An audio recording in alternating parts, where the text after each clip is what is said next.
behind us. He swerves around us and I honked the horn. That Las Vegas mother of four supposedly followed home, gunned down. I was screaming and crying, saying, Mom's been shot, Mom's been shot. All because of road rage. A mother targeted. The hunt for her attacker is on. Her family destroyed by grief. That was my wife. But was the first story in the headlines the whole story? Wait, what happened? So much of this story has changed. A lot more complicated than the first reports of road rage. Tonight, 2020 returns to where it all began and ended. Did you think there was going to be a shootout? No, until they started shooting. We're putting all the pieces together. Cameras off!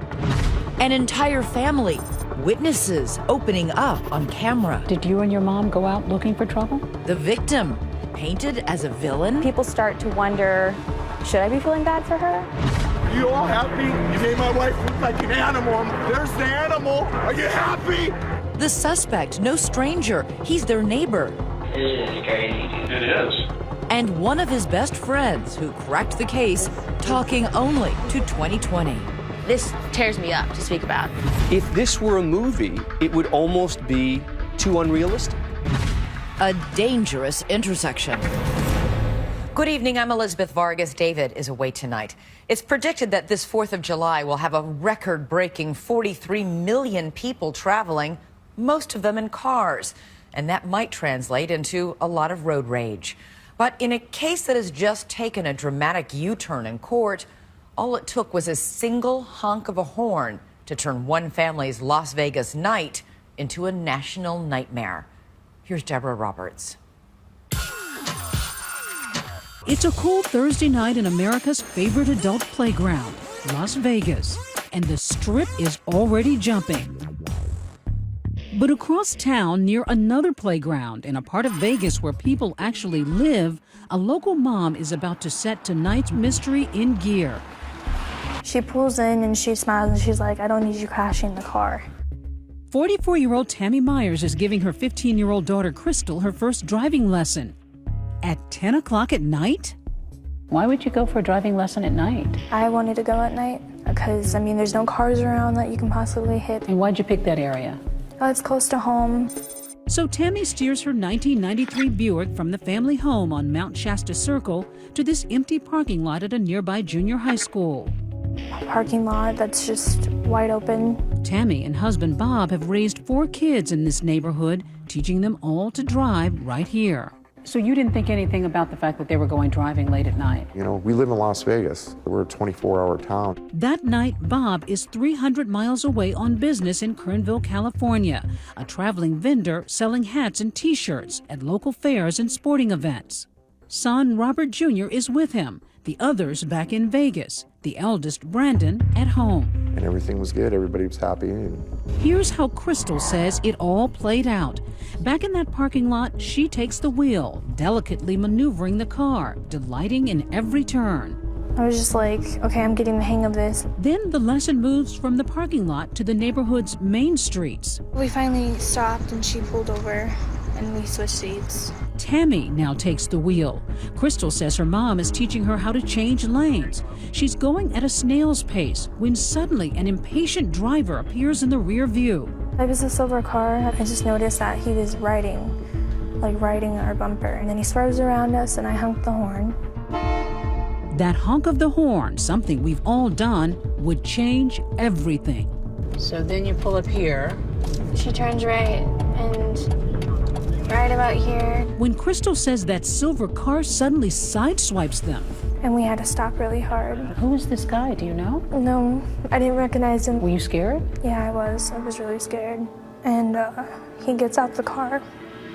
It's okay. Take your time. And he says, I'm going to kill you and your daughter. He says, I'm going to kill you and your daughter? Yeah. In a panic, Crystal says they flee the scene. But what happens next is a puzzle we piece together tonight. Everyone agrees that sometime after 11 o'clock, 2 cars barrel down Mount Shasta Circle to the end of the cul-de-sac where the Meyers live. That old Buick driven by Tammy and a 4-door silver sedan driven by a mystery man in hot pursuit with a gun. You heard the shots? Yeah, I was looking and I heard the shots. Did you know she had been hit? Yeah, I was screaming. He said, "Mom's been shot, Mom's been shot." Brandon, her eldest son, remembers running to his mother's side as that silver sedan flees the scene. I was just screaming at her, "Mom, please stay here, stay here." Brandon was telling her to stay awake because she was closing her eyes. She's hit in the head. A frantic Brandon dials 911, and at 11:34, Tammy's rushed to a nearby hospital. At the scene of the shooting, leads and evidence are scarce. Did you have any idea who had shot your mom? No, I was completely in the blank. All I saw was the gunfire. Back in California, Bob Meyers gets fragments of the story over the phone from a distraught Crystal. And she said, "Dad, I saw it. There was blood everywhere, all over Mom's head and face." He drops everything and begins driving home. And what's happening in your chest at this moment? I'm like, what's going on here? How fast are you driving? 100 miles an hour. Every thought saturated with concern for his wife of 25 years, the family matriarch who'd earned the name Mama Bear. Didn't have a mean bone in her body. It's not until the early morning hours of February 13th when Bob, still on the road, gets a call from police. He says, "Mr. Myers, it started off as a road rage. They followed your wife home and shot your wife." Frantic, he wants to know more and begins calling TV stations, asking for updates and granting interviews. I'm speechless. I've been with this woman 25 years. He is now the vocal spokesperson for the Myers family. Local reporter Jackie Heinrich found it peculiar. He called our station when he was driving back from California and says, "Hey, I'm angry about this. How could someone do this?" I didn't want to freeze out the media, and here's why I didn't. You can't find killers without the media's help. By daybreak, Bob finally arrives at the hospital and sees his wife's lifeless body. I get to the room and I see my wife. In the sight. All right, I said, "I'm here, baby." And I said, "Oh, this is gonna be okay, you know." But his optimism is quickly dashed. The main doctor says, "Sir, I hate to be the one to give you this bad news, but your wife's not gonna make it." And I told my wife, "No matter what it takes, I'll find out who did this to you." Later that morning, I'm right here. You know what you did last night? You come here. an angry Bob Myers stands before the cameras saying there were as many as 3 killers in that silver car. 3 guys wanted to plow into a mother of 4 and come back and shoot her, follow her home, and kill her. By the end of the day's news cycle, here's the official narrative. Police say 3 suspects in a small silver car nearly collided with her green Buick. As that Buick becomes a makeshift memorial, Tammy Meyers appears to be yet another victim in an endless string of road rage incidents. Los Angeles, Homestead, Florida, Randleman, North Carolina, and most recently this scene in Houston, Texas, an argument ending with a thrown drink prompting a fender stomp which sparks an all-out melee in the middle of traffic. But this one is unlike any other. A mom cut down in her own driveway. Road rage mystery in Las Vegas. The mother shot after teaching her daughter how to drive. But despite all the attention, no arrests. The next day, February 14th, a heartbreaking Valentine's Day. Vegas police released this security video of the silver sedan cruising the neighborhood around the time of the shooting, and with it, this composite sketch.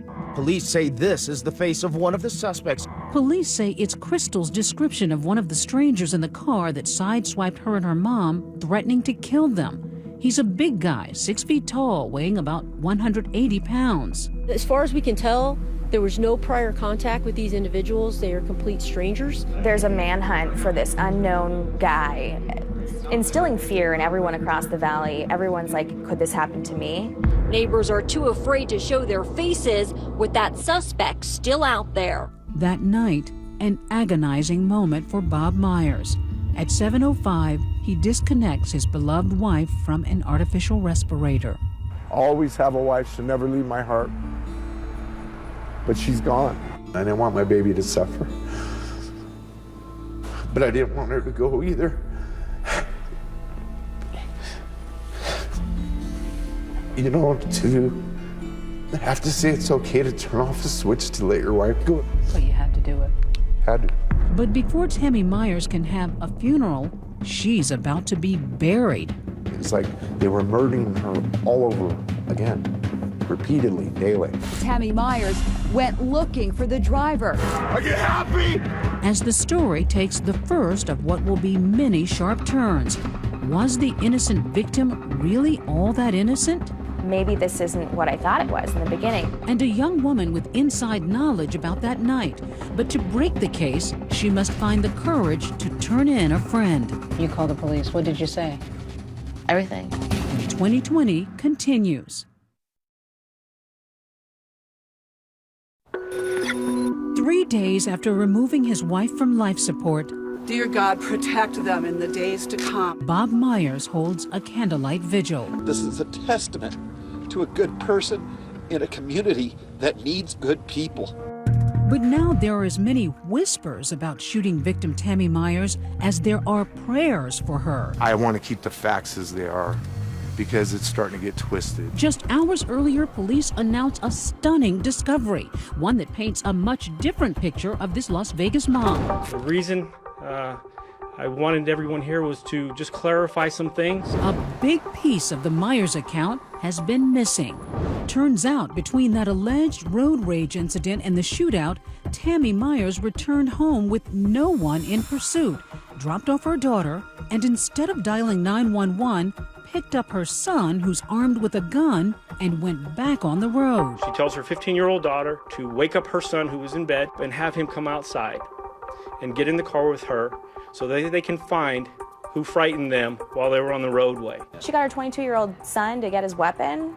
I mean, people start to wonder, should I be feeling bad for her? Local reporter Jackie Heinrich says that surprising and late disclosure changed the whole tone of the story. When the police held a press conference and said, actually, Tammy Meyers went back out, then they started to think, maybe this isn't what I thought it was in the beginning. Suddenly, the family is feeling the burn of online hate, with comments like, "Am I the only one who's glad she got shot?" On social media, people began to really turn on your wife and your son. Well, it bothered me. All of them did. Because my wife wasn't a troublemaker. Bob is suddenly doing damage control, insisting that this is not a vigil for a vigilante. My son is not an animal. My son is a hero in my book. So what's Brandon's story? He says his mother was convinced that road rager was headed to the house to make good on his death threat. She said, someone's trying to kill us, we need to go now. I'm like, why don't we call 911? You said, let's call 911. Yeah, and she goes, we need to get away from the house. They're trying to hurt us. So I grabbed my gun. Brandon's gun, a registered Beretta 9mm pistol. Why'd you grab the gun? Just safety precautions. Someone's trying to hurt my family, so I'm gonna come protect them. Brandon takes me on a drive to relive that night with his frightened mom behind the wheel. And she's just like hell, her mouth was open. She was terrified. He points out the spot where he says his mom and sister were sideswiped by that angry driver. Happened right here. Right here. Do you see any cars? No, nothing. So he says they call it a night and head home. Still no cars, nobody's coming near you. No one's near us. Completely, it's a ghost town. But then, just as they make a right turn by the junior high school, he says they spot a silver car. And they were right here in front of us. She saw the silver car right here. It was literally right here in front of us. Things would escalate, leading to the shootout in the cul-de-sac, with both Brandon and that mystery shooter exchanging more than 20 rounds. But the exact how and who of the incident still puzzles police. That is, until this woman picks up a phone and drops a dime. You call the police. I felt that I had to. Were you conflicted? Absolutely. I still am, even sitting here. Nearly a week after the shootout, investigators interview this woman, Caitlin Christian. Tonight, she's exclusively sharing her story about the evening Tammy died. It was about 3 o'clock in the morning. I was sleeping, and my phone was going off the wall. She says it's her good friend, 19-year-old Eric Nausch, a wannabe rapper and pot dealer, seen here in his Instagram photos. It was, I need to come over, something important. How did he sound? Disheveled. You know, shooken up. Caitlin says Nausch comes over to her apartment, confessing to a shooting in his neighborhood. And the first words out of his mouth is, I got them. Telling her he may have shot a rival drug dealer. And then he showed you something. Mm-hmm. What did he show you? Well, he had emptied his backpack. He had pulled out his gun and extra clips for the gun. Nausch leaves. Then, days later, it hits Caitlin. Her friend may have been involved in Tammy Meyers' shooting. You read the details that there's a mom of 4 who's shot and killed. What goes through you at that moment? How could this happen? And I didn't even finish the article before I got up and called. Called? The police. She makes a wrenching decision to turn in her trusting friend. And how did you feel after the conversation once you told them what you knew? Terrible, but there's always a right and a wrong. The next day, SWAT teams, squad cars surround Eric Nausch's home. He's holed up inside. Our Las Vegas affiliate, KTNV, is live on the scene. Right now, we are in the tactical phase of attempting to take a suspect into custody. Caitlin says she's texting Eric nonstop. So you were trying to convince him to surrender? Right. Still a very confusing scene out here as everybody is arriving here on scene. One of those arriving is the suspect's mother, who's in obvious distress. Guys, please, guys, get back. Please! Turn your phone off! But as the standoff drags into its second hour, questions in this already complex case are multiplying. For one thing, Eric doesn't even drive, and he bears little resemblance to Crystal Meyers' description of the shooter. I mean, he's really small. He's nowhere near 6 foot. And just as bizarre, the location of his house, just a block away from the Meyers residence on Mount Shasta Circle. We go through the play-by-play on this map with ABC legal analyst Dan Abrams. The irony being that the suspect is right around the corner from this family. They're out looking for some composite sketch of some guy in a road rage incident, and little do they know that it's a block away. You can literally see his home from my front door. And you walked over to his home really angry. Pajamas and all. That's my wife. You were yelling. Oh, I was upset. No, it ain't okay. Bob Meyers is devastated, the police stopping him from getting any closer. And in that moment, his understandable grief turns to unforgiving anger. You all happy? You made my wife look like an animal and my son. There's the animal a block away. Are you happy? My wife was a victim. She lost her life. And it's like they were murdering her all over again, repeatedly, daily.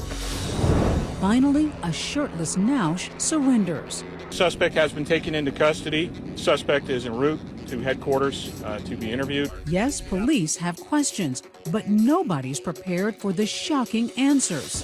This story's not right. My name's getting thrown into. Nausch is about to spin a whole new version of the story. I freaked out. I was just like, there's no way. Stay with us.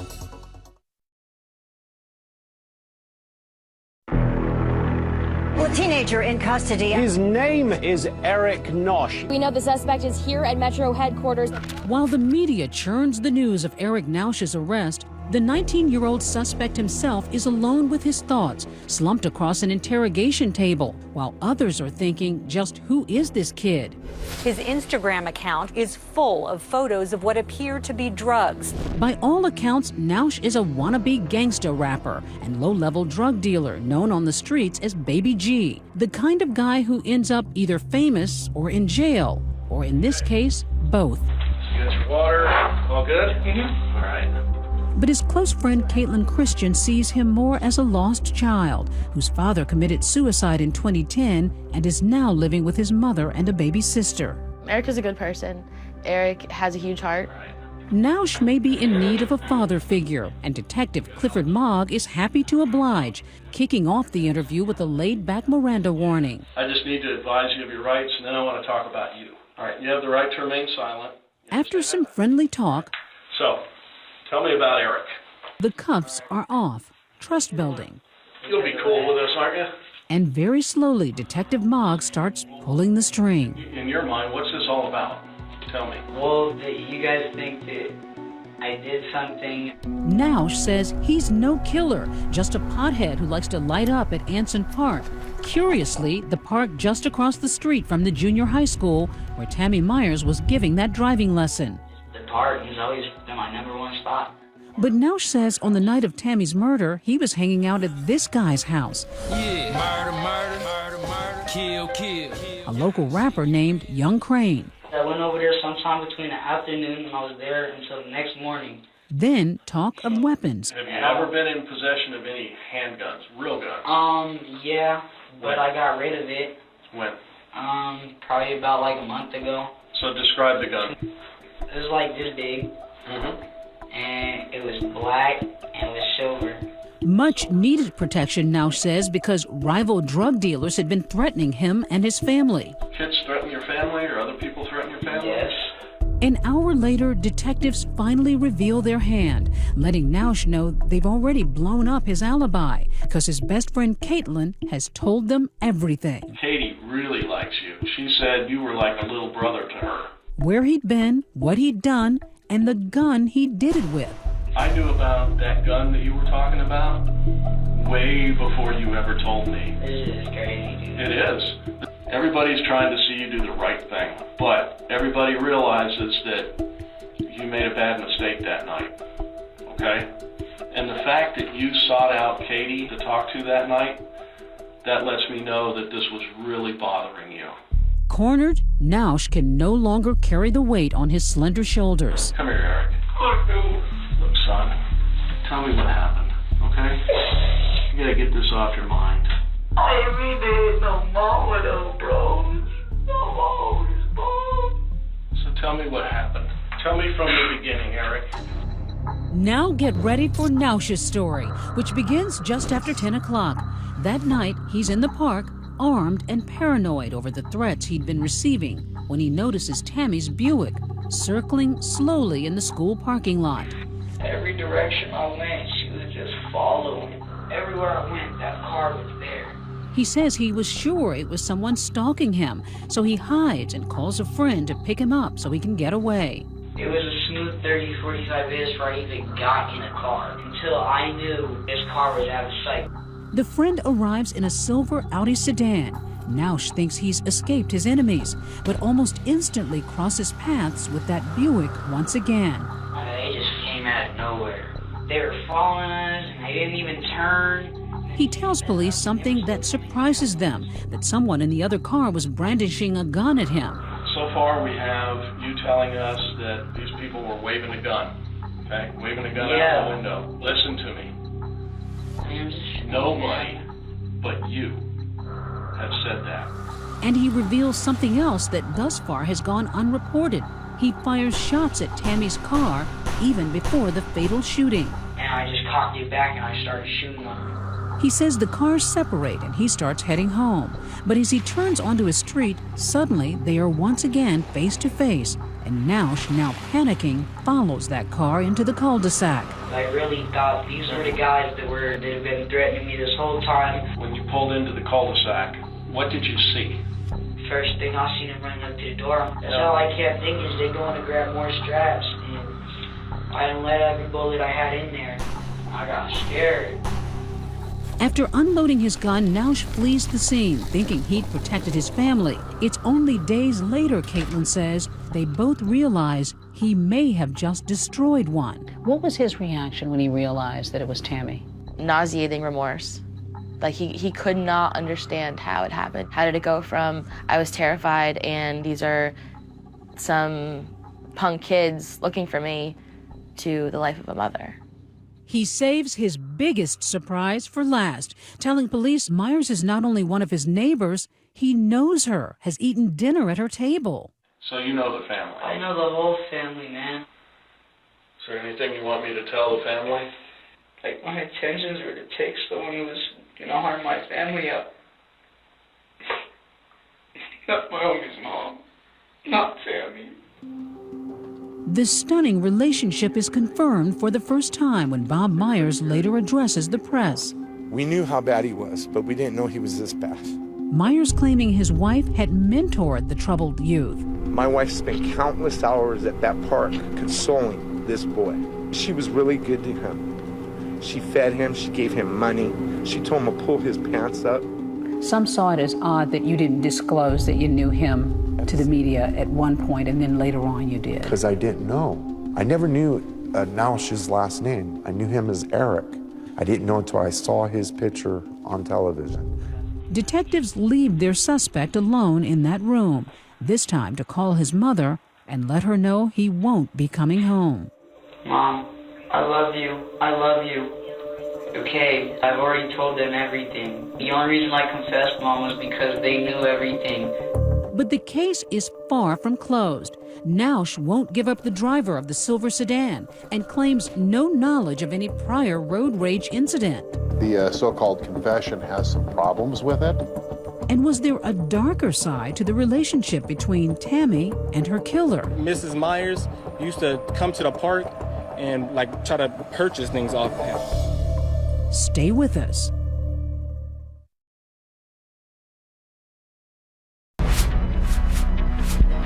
Ten days after the shooting of Tammy Meyers, a wide-eyed Eric Nausch is ushered into a courtroom for the first time, an image that brings his friend-turned-informant Caitlin Christian to tears.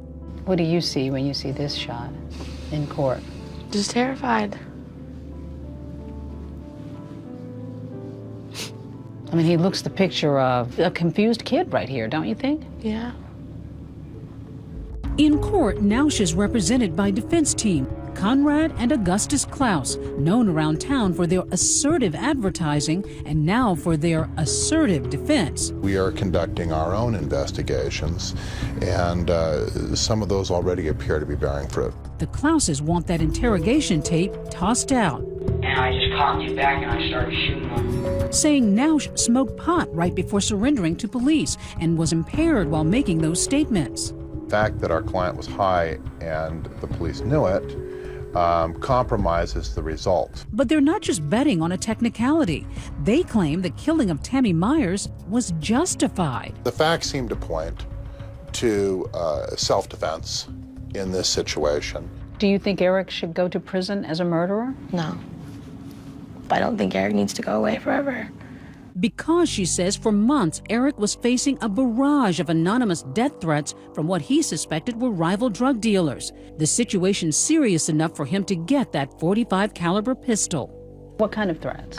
He said they would come through text messages, phone calls, Facebook messages. He didn't know who they were, but that they were going to skin him, skin his baby sister alive, take care of his mom as well. You saw the actual text messages? Absolutely. And as Nausch says repeatedly in his interrogation video, he thought they'd come for him the night of February 12th. In his mind, it's they threatened me, this was them coming at me, this was me protecting myself. And she believes Nausch's claim that he saw someone pointing a gun at him from Tammy's car, prompting him to begin shooting. But there's no doubt in your mind that he felt that somebody waved a gun at him, that he saw that. Absolutely. There's no doubt in my mind that he felt absolutely threatened, that it was me or it was them. But Brandon Myers insists he never revealed his gun. Did you wave your gun? No, not at all. But given the Myers family's previous omissions, local reporter Jackie Heinrich has trouble believing them. Her suspicions turbocharged by rumors among people who knew Nausch and what they claim was the true nature of the relationship between Tammy and Nausch. Mentor and mentee, or something more sinister? Mrs. Meyers used to come to the park and try to purchase things off of him. Find out that it has more to do with drugs than mentorship. Heinrich points out that investigators found the painkiller oxycodone in Tammy's purse. We don't know if that is related to their relationship or if that's separate, if that's totally on the up and up. Nausch never mentioned anything of the sort in his interrogation, but the accusations lead to headlines like this, suggesting the shootout wasn't about aggressive driving at all, but about dirty drug dealing. The one thing that we can positively say at this point is that this case was not about road rage. But according to Bob Myers, it was all just the defense trying to muddy the waters, one of many off-the-wall theories his family has had to knock down. Did anybody in your family ever buy drugs from him? Definitely not. Some questioned the fact that your wife had oxycodone in her purse. Yeah. She had a prescription for it. She had a prescription for 3 years for it. How do you plead to count 1, murder with use of a deadly weapon? Not guilty. On March 12, 2015, Nausch pleads not guilty to murder charges as police are closing in on another piece of the puzzle. Who was driving the car when Tammy Meyers was shot? Nausch won't say, but cell phone records lead police to his 27-year-old buddy, Derek Andrews. owner of a silver Audi, which sure looks a lot like the car in the security video. Andrews and Nausch are soon seated side by side once more, not in the Audi, but in a courtroom with matching jumpsuits. This was an act of unprovoked use of force on behalf of Mr. Nausch, with Mr. Andrews being the driver and complicit in this act. Andrews denies any involvement, pleading not guilty. Could he be that mysterious man seen here in the sketch, the first alleged road rage incident that started it all? The prosecution thinks they finally have it all figured out, but be forewarned, truth is stranger than fiction. It turns out everybody's wrong. Don't go away. With arrests made, suspects in custody, and charges brought, finally, the prosecution story. The version DA Stephen Wolfson believes explains what really happened the night Tammy Meyers was killed. There's no evidence to support that Mrs. Meyers was doing anything other than being out with her daughter, giving her daughter some sort of driving lessons. Wolfson believes Crystal Meyers. Yet what happened next is a series of bizarre, tragic coincidences, the odds of which, even by Vegas standards, are incalculable. 10:10 p.m. Tammy's offering that driving lesson to her daughter in the school parking lot. By coincidence, Eric Nausch is in a park across the street. He's carrying a .45 caliber handgun and the weight of the world on his shoulders after death threats from some rivals. Nausch notices the Meyers vehicle and its slow-moving maneuvers and apparently misconstrues that as a threat. He thinks the driver is stalking him. And nobody seems to dispute that it all started right here in this junior high school parking lot. Just out for some driving lessons. 10:50 p.m. After the driving lesson, Tammy Meyers gets back behind the wheel and begins heading home.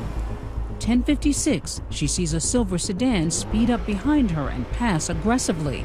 Her impulsive teen daughter makes a fateful decision. Crystal reaches over and slams on the horn. If that horn hadn't been honked, none of this probably would have happened. It's full-on road rage as the silver car pulls in front of the Meyers. Crystal says the driver hops out, walks toward her mom's car, and says, "I'm gonna kill you and come back for your daughter."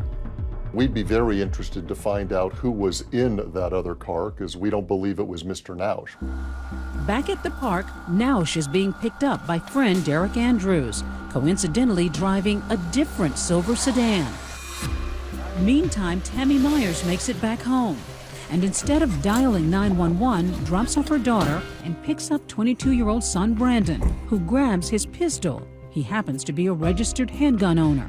It was a mistake on her part, in my opinion, but it is what it is. The search begins as mom and son take off looking for the road rager. Moments later, they locate him, or so they think. They pulled up. Boom, they were right here in front of us. She saw the silver car right here. It was literally right here in front of us. What does she say when you see the car? Brandon, that's them. Those are the ones that threatened to kill me and your sister. A chance encounter and what would be a fatal case of mistaken identity, as Tammy has the right color but the wrong car, one occupied by Nausch and Andrews. It's right here that she thinks she's found the car. And it's at that same moment that Nausch thinks he's being followed by this green car. So now you have both of them mistakenly paranoid about the other. When Nausch spots the stalking green Buick, the same exact one he spotted in the parking lot, he surmises that he's the one about to be attacked. Moments later, shots fired. The first, but not the last time bullets will fly that night. At that point, the evidence says that Mr. Nausch raised his weapon in a threatening manner. This is a loud .45 caliber gun, makes a lot of noise, very intimidating. She goes, "Brandon, what was that?" I said, "Mom, we're getting shot at." At that point, she's shaking. He says he fired some shots there, but he didn't hit anybody. This should have been the end of it, which is Nausch has now gotten to threaten the drug dealers who he thinks are behind him. He's fired his weapon. They've learned their lesson. Both cars speed off, Meyers and Nausch each heading home, taking parallel streets. But remember, they live only a block apart. and in the final, cruelest twist of fate, find themselves headed for disaster as they turn toward their houses, winding up on the same street. The Meyers pull into the cul-de-sac. Derek Andrews follows them in. And that's when Brandon got out of the car, Mrs. Meyers got out of the car. The minute he follows them into that cul-de-sac, he's now become a threat. What did you think was about to happen at that point? Did you think there was going to be a shootout? No, until they started shooting. And everything was like slow motion, like very slow pace. It was weird. Nausch empties his .45 and reloads. The evidence will show Mr. Nausch, in an unprovoked way, for stupid reasons, chose to drive down in a neighborhood that he was familiar with. And he saw two people and opened fire. When the shooting stops, the sedan backs away, and Brandon Meyers sees his mother on the ground. She was laying and bleeding. So just seconds more and you would have both made it into the house? Yeah. There's no evidence to suggest that Brandon or Mrs. Meyers did anything to legally provoke and give Mr. Nausch the legal right to use deadly force. If the prosecutors are right that he fires the first shot, that's murder. Stay with us.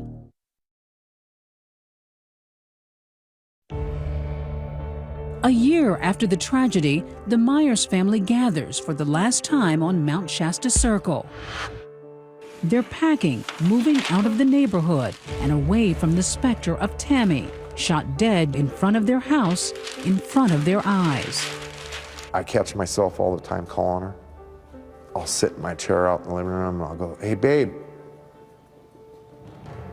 Nothing comes back. The quiet cul-de-sac, once a safe and secure street for the boys' football fun, will now be remembered for the woman it could not protect. And I hate looking at this. I just stare at the ground right there. And I know that she was right there. For a while, it looked as if they might finally get closure. In March, Eric Nausch and his alleged accomplice striking deals. Is anyone forcing you to plead guilty today? No, sir. Nausch pleading guilty to second-degree murder and assault with a deadly weapon. But now facing 10 years to life in prison. Nausch was in court this morning to ask the judge to withdraw his guilty plea. A month later, Nausch is having second thoughts, saying he was never fully consulted about available defenses, asking the judge to withdraw his guilty plea.